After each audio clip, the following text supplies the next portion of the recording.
Well, good afternoon, everybody. It's good to see you again this afternoon. I'm working on a new way to transfer my video from the camera to YouTube to my church page. And so I thought perhaps this would be a good time, since I didn't get to finish Sunday's lesson, this would be a good time to just kind of practice on, first of all, dealing with the cam sitting there in front of me.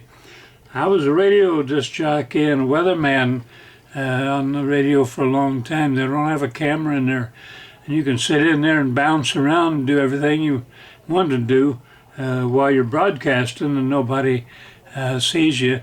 When you bounce around here in front of the camera, then that's another story. I kept watching, after watching my videos, I kept watching the guys on Fox News, and most of them, but not all of them, sit still and stare at the camera or stare at each other. So I have a lesson that I thought I would share with you today. It comes from our devotional book called Reflecting God. And this one has to do with bread. It's written by Rebecca Belcher-Rankin, so I want to give her credit for that. And the scriptural text comes from John 6:23, and it says, "Then some boats from Tiberia landed near the place where the people had eaten the bread after the Lord had given thanks."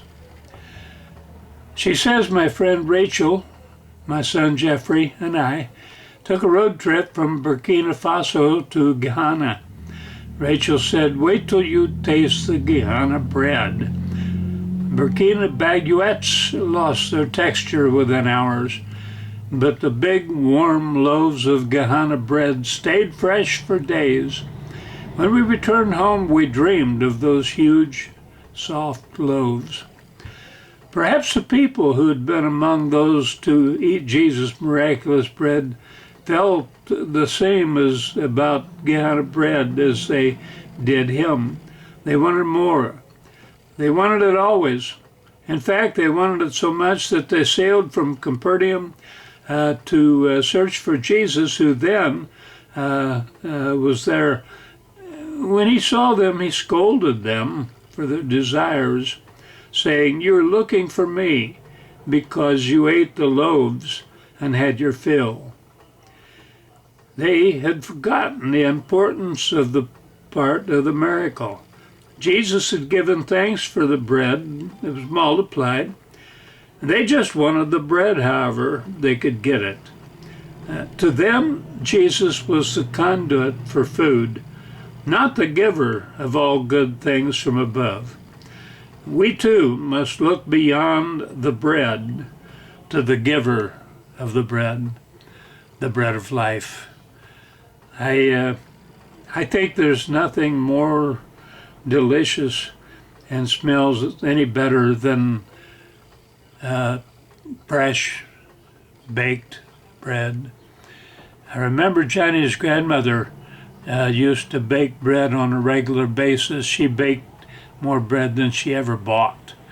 And the smell was just out of this world. It was heavenly. Reminds me of a cartoon I seen in Crepes Bakery a long time ago, where Dennis and his mother was in there.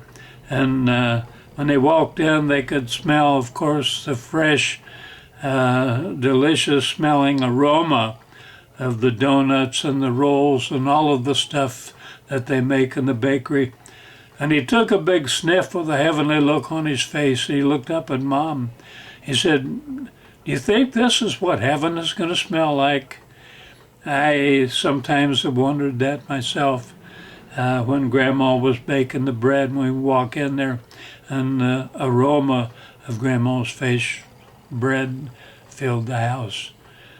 You wonder if this is what heaven's going to feel like. I think the bottom line here in the devotional is remembering who is the giver of life, who is the bread of life. Not the bread itself, but Him. Oftentimes, I think a lot of people, unfortunately, see Jesus as the source of a possible miracle, rather than a friend with whom you fellowship every day. Ephesians 3:16 and 17 say this, I pray that out of His glorious riches He may strengthen you with power through His Spirit in your inner being, so that Christ may dwell in your hearts through faith. So that thought we leave with you this morning. We hope you have a good day. Stay in, stay safe, keep your mask handy, wear a pair of gloves, and hey, God bless all of you. We love you, and we'll give you the Navy salute.